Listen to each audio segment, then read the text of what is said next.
Qu'est-ce qu'on appelle un Qesher Shel Qayama et qu'est-ce qu'on appelle un Qesher Sheno Shel Qayama? Puisqu'on sait que pour pouvoir faire un Qesher, il faut absolument qu'il soit pas Maaseh Ouman et surtout qu'il soit pas Qesher Shel Qayama. Alors il y a une mahloquet entre les Rishonim, c'est quoi la définition de Qesher Shel Qayama? Tout d'abord, il y a le Hagaot Maimoniot et le Kolbo qui disent un nœud que tu vas défaire dans les 24 heures après que tu l'as fait, ça s'appelle Shelo Shel Qayama. Mais s'il va durer plus que 24 heures, donc ça c'est assourd. Ça c'est le date du Kolbo et du date d'Agot Maimoniot.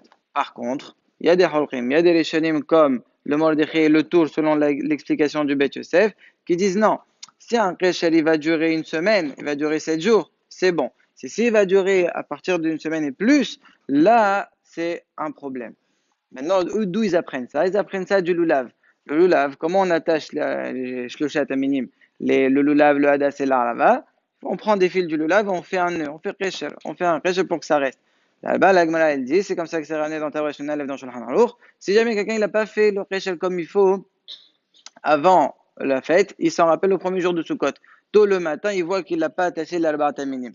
Est-ce qu'il a le droit de le faire? On dit lo yechoshro et là on vaut. Il n'a pas le droit de faire un kesher, il faut qu'il fasse une aniva. Aniva, ça veut dire comme un nœud de papillon. Pourquoi on n'a pas le droit de faire un kesher? Parce que, ok, peut-être ça s'appelle pas Maaseh Ouman, n'importe qui sait le faire, mais quand même, c'est quelque chose qui est chez le Khayama. Pourquoi chez le Khayama? Parce que le nœud du lulav, c'est pas chaque jour tu l'ouvres, tu le laisses pour toute la fête. Donc c'est un kesher qui va durer 7 jours. Donc c'est de là qu'on apprend la définition de Shel Khayama. Maintenant, on a le mahloqat entre les deux. C'est quoi la halacha? Le lama dans le Sarifalev de Siman Shin Yuzayin, il ramène Yeshomrim et Yeshomrim. Il y en a qui interdisent, il y en a qui permettent. Maintenant, quand le lama il dit ça, il dit pas que c'est quoi le minag. Il dit pas c'est quoi la halacha. Qu'est-ce qu'il pense? C'est pas comme dans Maran que yesh veyesh halacha ke yesh batra. Dans le lama, c'est un autre klal. C'est quoi le klal? Le klal, il est ramené dans Pri Megadim, dans Sardama, dans Yoredea. Il dit que lorsque le lama il fait ça, et qu'il dit pas c'est quoi le psar, ça veut dire qu'il est mesoupar. Ça veut dire que pour lui, c'est un safer. Bon, lui, c'est un safer. Maintenant, Madim, c'est un safer. Qu'est-ce qu'on fait maintenant? Le klal, il est, si c'est un safer d'Oraïta, on est mahmir. Si c'est un safer de Rabbanan, on est mekel. Et là, est-ce que c'est un d'Oraïta ou c'est un de Rabbanan si tu l'appelles Shel Khayama? Si vous vous rappelez bien de la lacha d'hier, c'est un de Rabbanan. Pourquoi c'est un de Rabbanan? Selon le Rif et le Rambam, il faut que ce soit Recha Shelouman. Là, c'est pas Shelouman. Même selon Shitat Rashi, le Rosh, le Tour, le Smag, le Rabbeinu Yeroham, qui disait que ça dépendait de Shel Khayama. La définition de Shel Khayama, pour que ce soit Minatora, il faut au minimum un mois. Moins d'un mois, ça reste un safer entre, ça reste que des Rabbanan. Donc là, maximum, tu vas rentrer dans un des Rabbanan, ça fait des Rabbanan et voilà. Vous allez me dire, ça c'est Da'at Alama. Maintenant, de Da'at Maran. Maran, il n'a pas parlé de ce sujet dans Shulchan Aruch. Alors qu'est-ce qu'il pense?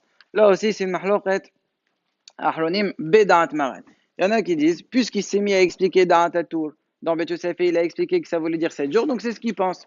Par contre, on a le Ben Riveg et le premier Gadim qui disent non, on a une réaya que le Shulchan Aruch il pense 24 heures. Comment? Parce qu'on l'a vu dans Siman Shin Yudal et Tsaif Yud, là-bas il parlait d'un puits. Un puits c'est dangereux si tu le laisses découvert, d'accord? On peut tomber dedans. Alors on le recouvre. Tu mets un morceau de fer et tu couvres. Le problème c'est que n'importe qui peut l'ouvrir. Qu'est-ce qu'on fait? On fait un kesher, on fait un nœud pour que ça s'ouvre pas.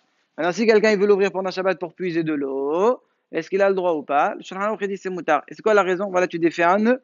Il dit étant donné que c'est fait pour l'ouvrir le jour même, c'est pas fait pour qu'il reste plus de 24 heures, donc c'est moutard. Machma, si c'est plus de 24 heures, c'est assourd. Voilà, une raya que Maran il pense l'ahmir.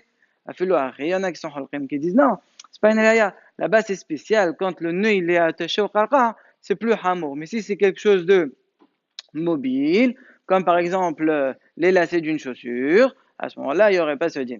Maintenant, c'est que mahloqat. Là aussi, qu'est-ce qu'on va penser? C'est le même klal, ça fait de la banane, les roulas. Donc là, ça sort, que ce soit Maran, que ce soit le lama, ça sort qu'on a 7 jours devant nous. Cependant, il y a quand même des rabbanim d'Ashkenaz qui sont mahmerim. Ils disent non, 24 heures, pas plus. Il y a une aframina entre les deux, c'est si jamais quelqu'un il a un Sefer Torah, mais pas comme on a nous, les Sefer Torah des Ashkenazim. Comment ils les attachent à la fin? Ils prennent une corde et à la fin ils font un nœud, un double nœud.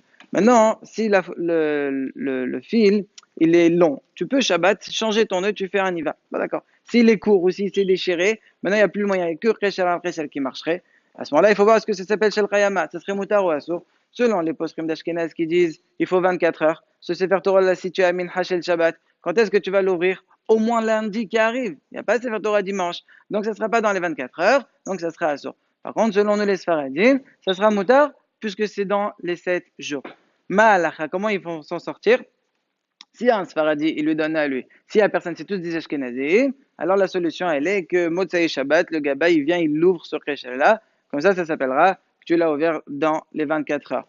Dans les chaussures, pareil. Si quelqu'un, il veut faire un nœud sur un nœud, il veut pas un nœud de papillon, tout ça, parce qu'il s'assouvre, il veut faire un Kesher, comme ça, il est tranquille. Là aussi, pour les Ashkenazim, ça sera sourd. Pourquoi? Parce que si tu l'ouvres dans les 24 heures, ça va. Mais il y a très souvent les chaussures, quand on est fatigué, comment on les enlève? On frotte une sur l'autre et les lacets, ils restent. Et donc, ils vont durer plus que 24 heures. Donc, selon les Ashkenazim, ça sera sourd. Pour nous, tant que tu l'ouvres dans la semaine, ça sera moutard. Le Mordechai, il est dan, si jamais quelqu'un il a un talit qui est pas soud, il veut faire des sissiot Shabbat. Il veut faire des sissiot Shabbat. Il a le droit ou il n'a pas le droit. La chavadaïk, c'est assourd. Pourquoi? Quand tu fais un sissit, c'est pour quand est-ce que tu comptes l'ouvrir? Jamais. Tant qu'il est bon, bah, c'est un rechel shel chayama. Donc, il dit que c'est assourd. Maintenant, Mahadin, si quelqu'un veut être mithakem, il dit, allez, je fais les nœuds Shabbat, Mosaï Shabbat jour. Ah là, le Khawla, c'est dans les 24 heures, on devrait être matière. A fait le Achil, le Mordechai, il dit que c'est assourd. Pourquoi? Parce que là, le Derech HaOlam, il n'est pas comme ça. Le Derech HaOlam, il est que ce nœud-là, il est fait pour tout le temps. Donc, même si toi, tu veux changer l'habitude, on ne te laisse pas. Pourquoi? Parce qu'on craint que Mosaï Shabbat, tu dis, allez, chez Meïmaler, il change d'avis, il dit, bon, ça y est, c'est fait, c'est fait. Et là, donc, il s'avérera que tu auras fait un Kreshel Shel Chayama, un Kreshel qui va durer très longtemps, et donc, tu pourras être envers un Issour, peut-être. Donc, c'est pour cela qu'on t'interdit. Dernier point, c'est si jamais quelqu'un, un Shabbat, il remarque que ces siotes ici, voilà par exemple, ici c'est un exemple concret, ils sont desserrés, voilà. Et moi, Shabbat, j'ai envie de les serrer comme ça, je veux faire ça. Est-ce que j'ai le droit ou pas? La elle est qu'il faut être mahmir. Pourquoi? Le fait de serrer, c'est ça qui leur rend un prêchel. Et comme c'est un prêchel shel chayama, même si tu l'appelles pas man, fais-le, c'est un issou. Et Shema, dans